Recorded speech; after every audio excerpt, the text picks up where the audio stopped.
Hello again from Chez Moi, and as promised long ago, here's a chicken video. We're gonna let them out for at least an hour or so. I like to make sure at least every day I give them 30 minutes or so outside, but they have to be supervised. I mean, our neighborhood's very good about keeping their dogs on leashes. There's one dog that likes to elude its owner, but she's a big fluffy. She just really wants to play with the chickens. She wouldn't mean to kill them at all. But so she's easy to scare away. What's really the problem is that there's always a nesting pair of hawks over in the neighbor's tree. You might be able to see it later on. They were literally mating right over there the day before.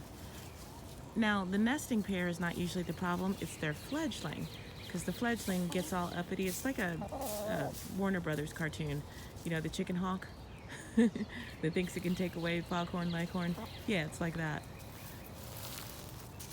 Anyway, these are my chickens. This is Stereo. She's a very mild-mannered chicken. She's somewhere in the middle of the pecking order. She's not usually the first to the treats, but she's definitely not the last. She'll push her way in there. That's Tori. They're in the same flock. They are turning 4 years old this year. So far, they're still both laying very well. Stereo is an Australorp. She lays nice big brown, pinkish brown eggs. This is Chicken Cacciatore. She's an Easter egger. She lays kind of olive green eggs. This is, let's see, that's Edina. She's the Sussex. Their eggs are a little bit smaller. She's shy today. Their eggs are a little bit smaller than the other chickens, but that might have been just because they were young. They seem to be getting a little bit larger. And they're very creamy, pale brown. This is Kitty Cat. Hello, Kitty Cat. See, that's why she's Kitty Cat, because this is the chicken you can pet. Hello, Kitty Cat. And she follows you around for treats like a kitty cat.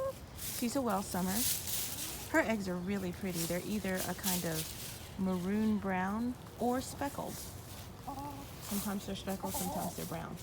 I haven't figured out why they're like that. It doesn't seem, I mean, these are the most well-fed, cared-for, petty chickens. I mean, she is treated like she's a cat. Anyway, let's see, who have we not? We have not seen Pris. She's my other Easter egger. Hello, Pris. Will you let me pet you today? Not today? Okay. Sometimes she'll let me pet her like kitty cat. She's not feeling it. She's Pris because she's most likely to be found in the dust bath. As I said, she's an Easter egger, and she lays a pretty blue-green pale egg. This is Ermengarde. She's a chocolate Maron. She lays my darkest egg. She's also the lowest in the pecking order. The Easter eggers seem to be highest, with Cat somewhere around there. And the two flocks, so Ermengarde is with the Sussex flock, and they seem to be kind of keep their separate ways, but everybody picks on poor Ermengarde. Chocolate Maron, dark chocolate eggs. The reason I named her Ermengarde is because she's an old breed, almost a heritage breed, though she's probably a mutt. And she is similar to the hens that Charlemagne rode with. However, she didn't look like a Clotilde, so Ermengarde was my second favorite Frankish name. And last but not least, we have Patsy. Patsy is also a Sussex, like Edina, so, you know, Patsy and Edina, ab fab, ha-ha. Anyway, she actually spent a week outside the coop. I was cleaning the pine needles off the coop, and I startled them, and she went flying off somewhere, and we could not find her for a week. And then one day, I came to open the coop up to let the other hens out, and she just waddled up, bah, bah, bah, like, where's my treat? So Patsy is kind of a loner now. She used to always stick with the flock, but I guess she's seen some stuff, so she doesn't feel quite so scared anymore. Most of the predators seem to have given up. You see that I'm getting a little bit aware. I'm going to have to take some care probably this year to waterproof before next spring, or I'm going to start getting rot. But I think this is going to last me a good long time. It's pretty well built. Definitely the foundation is well built, right, Ermengarde? Right. I don't think that I'm ever going to get this feed system to work, so I may one day rip it out, but right now it's just a nice window, kind of blocks the vent. If I do take it out, I might go ahead and put in some shutters so I can modulate the airflow. I'm getting some weathering on the paint, but it's not really a big deal to put it on another coat of paint. Oh, that must be the line where the litter is. So it's still a nice solid piece of construction. Let's see, the weather stripping and the seam seems to be holding. Now here's the key, is anything still trying to get in? Because in year one, you can still see, I had paw prints from all kinds of things. Climbing on top, trying to get in, trying to crawl their way in. The raccoons in my neighborhood are really, really smart, so it looks like they've given up. That's good to know.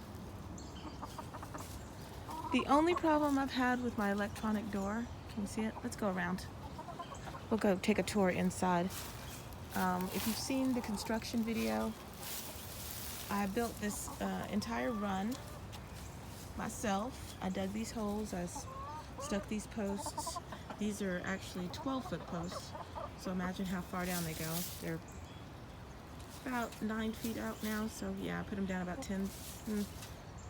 2 feet, which was about all I could do, which is why we have this concrete lip. It's a good 4 feet 4 inches, and then I was able to dig between 2 and 4 inches down. So you see how it kind of dips down lower in some spots and higher than others.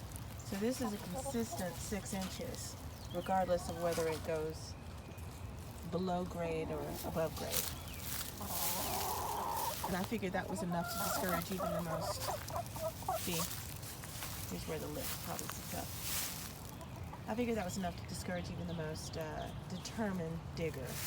And then this, up to a height of about 3.5 feet, is hardware cloth. So it's too small for a raccoon to reach his paws in, unlike this chicken wire. Neighbors. So here's Chris. Are you going to give me an egg now? I'm also kind of hoping that some of these weed seeds will sprout in here. I know they're not likely to let them sprout for long. So I like using these waterers. I have 2 of them. Mostly so Ermengarde can always get some water. Poor Ermengarde gets shooed away from everything. I haven't really had a lot of problems with them, but I like, as I said, come out every single day. I think if you wanted something to set and forget, this would not be the way I'd go, because especially in the spring and summer like this, when you see all the algae, a lot of stuff can grow. Can't mention often enough that we have today a 7,800 pollen count. It's considered high when it's 250. Not 250,000, but just 250. And we have 7,800. So you can literally see the pollen drifts in the air.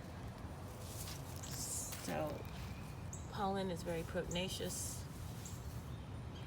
And if I leave this for a long time, then I will start getting algal growth, and that's not good for chicken intestinal systems. This has been a really good roost for the second flock, Patsy, Adina, and Ermengarde. I trained them to roost, and they like to sit up there. Stereo can also be found up there, but the other 3, not so much. Stereo seems to be the young hip trendsetter. I have been doing the deep litter method in their coop. Let's see. Oh wow, look at how good my phone adjusts. So you can see the end